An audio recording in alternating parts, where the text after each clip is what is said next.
Jeremiah chapter 33.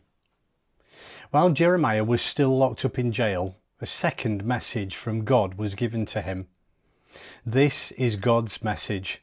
The God who made earth, made it livable and lasting, known everywhere as God. Call to me, and I will answer you.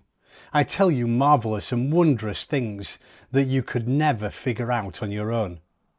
This is what God, the God of Israel, has to say about what's going on in this city, about the homes of both people and kings that have been demolished, about all the ravages of war and the killing by the Chaldeans, and about the streets littered with the dead bodies of those killed because of my raging anger, about all that's happened because of the evil actions in this city have turned my stomach in disgust.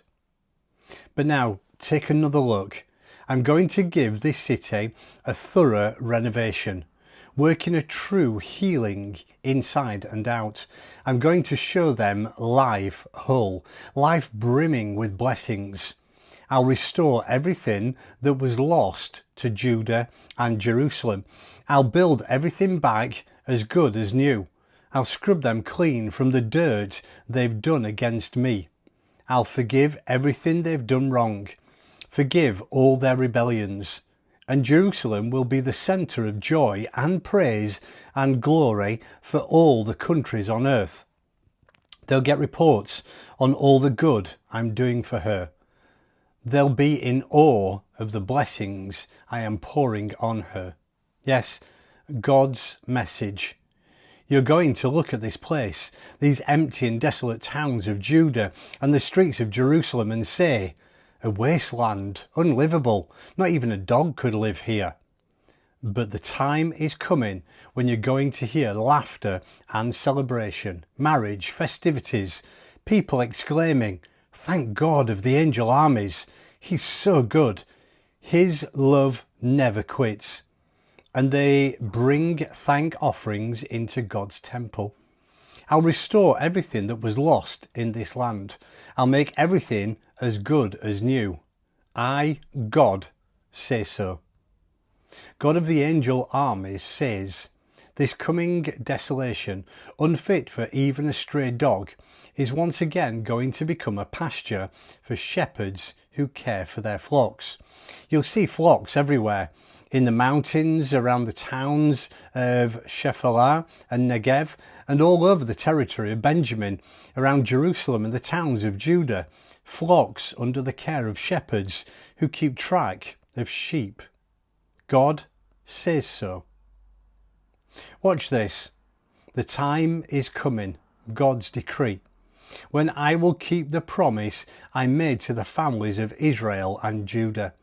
When that time comes, I will make a fresh and true shoot sprout from the David tree. He will run this country honestly and fairly. He will set things right. That's when Judah will become secure and Jerusalem live in safety. The motto for the city will be, God has set things right for us.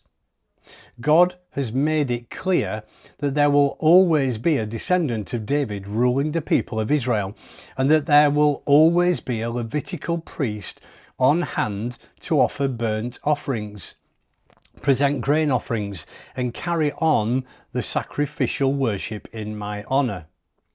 God's message to Jeremiah.